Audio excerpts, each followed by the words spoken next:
ದೇಶ ಅದೇನೋ ರೈತರನ್ನ ನಂಬ್ಕೊಂಡಿರೋದು. ರೈತರಿಗೆ ನಾವು ಫಸ್ಟ್ ಪ್ರಿಫರೆನ್ಸ್ ಕೊಡಬೇಕು. ಈಗ ಕೋಲಾರಲ್ಲಿ 350 ರೂಪಾಯಿ ಟೊಮೆಟೊ ಹೋಗುತ್ತೆ, ಇಲ್ಲಿ 200 ರೂಪಾಯಿ ಹೋಗುತ್ತೆ. ಏನಂದರೆ ಕಾರಣ, ಮಂಡಿ ಮಾಲೀಕ ಎಚ್.ಎಸ್. ನರೇಂದ್ರ ಮಾತನಾಡಿ, ಇಡೀ ಏಷ್ಯಾದಲ್ಲೇ ಇಲ್ಲಿನ ಟೊಮೆಟೊ ಮಾರುಕಟ್ಟೆ ಬೃಹತ್ ಮಟ್ಟದ್ದಾಗಿದ್ದು ಪ್ರತಿದಿನವೂ ಲಕ್ಷಾಂತರ ಟೊಮೆಟೊ ಬಾಕ್ಸ್ಗಳು ಬರುತ್ತವೆ. ಈ ಮಾರುಕಟ್ಟೆಯಿಂದ ತಾಲೂಕಿನ ರೈತರಿಗೆ ಅನುಕೂಲವಾಗುತ್ತಿದೆ. ಜೊತೆಗೆ ಕಾರ್ಮಿಕರಿಗೆ, ವ್ಯಾಪಾರಸ್ಥರಿಗೆ, ಸಣ್ಣ ಪುಟ್ಟ ವ್ಯವಹಾರಸ್ಥರಿಗೂ ಪ್ರತಿದಿನದ ದುಡಿಮೆಗೆ ಅವಕಾಶ ಕಲ್ಪಿಸಿದೆ. ಆದರೆ ಟೊಮೆಟೊ ಮಾರುಕಟ್ಟೆ ನಡೆಸಲು ಸರಿಯಾದಂತಹ ಸ್ಥಳವಿಲ್ಲದಂತಾಗಿದೆ. ಈಗಿರುವ ಕೃಷಿ ಉತ್ಪನ್ನ ಮಾರುಕಟ್ಟೆ ತುಂಬ ಕಿರಿದಾಗಿದ್ದು ಪ್ರತಿದಿನ 200-300 ಬೃಹತ್ ಲಾರಿಗಳು ಲಕ್ಷಾಂತರ ಟೊಮೆಟೊ ಬಾಕ್ಸ್ಗಳು ಬರುತ್ತಿದ್ದು ಇಲ್ಲಿಂದ ಬೇರೆ ರಾಜ್ಯಗಳಿಗೆ ಮತ್ತು ರಾಷ್ಟ್ರಗಳಿಗೆ ಟೊಮೆಟೊ ರವಾನೆಯಾಗುತ್ತಿದೆ. ಆದರೆ ಸ್ಥಳ ಸಾಕಾಗುತ್ತಿಲ್ಲ. ಈ ಹಿನ್ನೆಲೆಯಲ್ಲಿ ಕಳೆದ 3-4 ವರ್ಷಗಳಿಂದ ಸರ್ಕಾರದ ಮುಂದೆ ಬೇಡಿಕೆಯನ್ನು ಇಟ್ಟಿದ್ದೇವೆ. ಆದರೆ ಇದುವರೆಗೆ ಅದು ಸಾಧ್ಯವಾಗಿಲ್ಲ. ಈ ಮೇಲ್ಕಂಡ ಸರ್ವೆ ನಂಬರ್ಗಳಲ್ಲಿ ಸ್ಥಳಾವಕಾಶವಿದ್ದು ಬೇರೆ ಇಲಾಖೆಗಳನ್ನು ಅಲ್ಲಿ ಸ್ಥಾಪಿಸಲು ಅವಕಾಶ ಕೊಡದೆ ಟೊಮೆಟೊ ಮಾರುಕಟ್ಟೆಗಾಗಿ ಮೀಸಲಿಡಬೇಕೆಂದು ಒತ್ತಾಯಿಸಿದರು. ಆದರೆ ಸರ್ಕಾರ ನಮ್ಮ ಬೇಡಿಕೆಯನ್ನು ಈಡೇರಿಸದಿದ್ದರೆ ಮುಂದಿನ ದಿನಗಳಲ್ಲಿ ಉಗ್ರ ಹೋರಾಟ ಮಾಡುವುದಾಗಿ ಅವರು ತಹಸೀಲ್ದಾರರನ್ನು ಎಚ್ಚರಿಸಿದರು.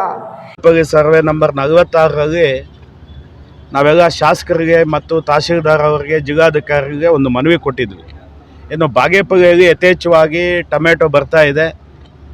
ಇಲ್ಲಿ ಒಳ್ಳೆ ಬೆಲೆ ಸಿಗಬೇಕು, ರೈತರಿಗೆ ಒಂದು ದೊಡ್ಡ ಮಟ್ಟದಲ್ಲಿ ಜಾಗ ಬೇಕು ಅಂತ ಅದನ್ನು ಕೂಡ ಗುರುತಿಸಿದ್ರು. ಆದರೆ ಇತ್ತೀಚೆಗೆ ಅದನ್ನು ಬೇರೆ ಇಲಾಖೆಯವ್ರಿಗೆ ನೀಡ್ತಾ ಇದ್ದಾರೆ ಅನ್ನೋದು ನಮಗೆ ಗೊತ್ತಾಗಿ ಇವತ್ತೆಲ್ಲ ನಾವೆಲ್ಲ ಅದರ ವಿರುದ್ಧ, ಯಾಕಂದರೆ ಆ ಜಾಗವನ್ನು ಮಾರ್ಕೆಟ್ಗೆ ರಿಸರ್ವ್ ಮಾಡಬೇಕು, ಬೇರೆ ಇಲಾಖೆಗೆ ಕೊಡಬಾರ್ದು. ಯಾಕಂದರೆ ಈಗಾಗಲೇ ಕೈಗಾರಿಕಾ ವಲಯ ಆಗ್ತಾ ಇದೆ ಅಲ್ಲಿ. ಈ ಸಂದರ್ಭದಲ್ಲಿ ಏನಾದರೂ ಮಾಡದೇ ಇದ್ದರೆ ಮತ್ತೆ ಇಂಡಸ್ಟ್ರಿಯಲ್ ಏರಿಯಾಗೆ ಏನಾದರೂ ಅದು ಹೊರಟೋದ್ರೆ ಮತ್ತೆ ಮಾರ್ಕೆಟ್ಗೆ ಜಾಗ ಸಿಗೋದು ಕಷ್ಟ. ಈ ಸುತ್ತಮುತ್ತ ಎಲ್ಲೂ ಕೂಡ ಅಂಥ ಜಾಗ, ಸರ್ಕಾರದ ಜಾಗ ಇಲ್ಲ. ಅಲ್ಲಿ ಮಾಡಿದ್ರೆ ಏನಾಗುತ್ತೆ ಅಂದರೆ ಈಗಾಗಲೇ ಕೋಲಾರ, ಚಿಂತಾಮಣಿ ಬಿಟ್ಟರೆ ಬಾಗೇಪಲ್ಲಿನೇ ಒಂದು ಸುಮಾರು ದಿನ 3 ಲಕ್ಷ ಟೊಮೆಟೊ ಬಾಕ್ಸ್ ಬರ್ತಾ ಇದೆ. ಬಾಗೇಪಲ್ಲಿ ಮಾರ್ಕೆಟಿಗೆ 3 ಲಕ್ಷ ಬಾಕ್ಸ್ ಬರ್ತಾ ಇದೆ. ಸುಮಾರು 200 ದೊಡ್ಡ ಲಾರಿಗಳು ಬರ್ತಾ ಇದೆ, 12 ಟೈರ್ಸು. ಇಷ್ಟು ಬೇಕು ಅಂದರೆ ದೊಡ್ಡ ವಿಸ್ತೀರ್ಣದಾಗೆ ಜಾಗ ಬೇಕಾಗುತ್ತೆ. ಈಗಾಗಲೇ ಸರ್ಕಾರ 50 ಎಕರೆ ಜಾಗ ನಿಗದಿ ಮಾಡಿದ್ದಾರೆ. ಚಿಂತಾಮಣಿಯಲ್ಲಿ ಕೂಡ 300 ಎಕರೆಯಲ್ಲಿ ಮಾರುಕಟ್ಟೆ ಮಾಡ್ತಾ ಇದ್ದಾರೆ. ಇದು ಕೂಡ ಆ 50 ಎಕರೆ ಏನಿದೆ ನಮ್ಮ ಮಾರ್ಕೆಟ್ಗೆ ಏನು ತಾವು ಅದನ್ನು ರಿಸರ್ವ್ ಮಾಡಿದರೆ ಅದನ್ನು ಬೇರೆ ಇಲಾಖೆ ಕೊಡಬಾರ್ದು. ಆ ಥರ ಏನಾದರೂ ಕೊಟ್ಟರೆ ನಾವು ಮುಂದಿನ ದಿನದಲ್ಲಿ ಇದೇ ತಹಸೀಲ್ದಾರ್ ಕಚೇರಿ ಆವರಣದಲ್ಲೇ ವ್ಯಾಪಾರ ಮಾಡಬೇಕಾಗುತ್ತೆ. ಇದಕ್ಕೆ ದಯವಿಟ್ಟು ಅವ್ರು ಕೊಡಬಾರ್ದಂತ ಈಗ ಅವ್ರಿಗೆ ಎಚ್ಚರಿಕೆ ಮುಖಾಂತರ ನಾವು ಹೇಗೆ ಬಂದಿದ್ದೀವಿ. ತಾವು ಕೂಡ ಪತ್ರಕರ್ತರು ಕೂಡ ಇದಕ್ಕೆ ನಮಗೆ ಸಹಕಾರ ಕೊಡಬೇಕು. ಈ ಸಂದರ್ಭದಲ್ಲಿ ತಹಸೀಲ್ದಾರ್ ಮನೀಷಾ ಪತ್ರಿ ಮಾತನಾಡುತ್ತಾ, ಇಲ್ಲಿ ಬೃಹತ್ ಟೊಮೆಟೊ ಮಾರುಕಟ್ಟೆ ಮಾಡಬೇಕೆಂದು ರೈತರು ಸಾಕಷ್ಟು ದಿನಗಳಿಂದ ಒತ್ತಾಯಿಸಿದ್ದರು. ಈಗ ಖಾಸಗಿ ಸ್ಥಳದಲ್ಲಿ ಟೊಮೆಟೊ ಮಾರುಕಟ್ಟೆ ನಡೆಯುತ್ತಿದ್ದು ನಮಗೆ ಈ ಬಗ್ಗೆ ವಿಶಾಲವಾದ ಸ್ಥಳ ಬೇಕಾಗಿತ್ತು. ಈ ಮೇಲ್ಕಂಡ ಸರ್ವೆ ನಂಬರ್ಗಳಲ್ಲಿ ಸ್ಥಳವಿದ್ದು ಈಗ ಬೇಡಿಕೆಗೆ ಅನುಗುಣವಾಗಿ ಶಾಸಕರ ಅಧ್ಯಕ್ಷತೆಯಲ್ಲಿ ಸಭೆ ನಡೆಸಿ ತೀರ್ಮಾನ ಮಾಡಲಾಗುವುದು ಎಂದರು.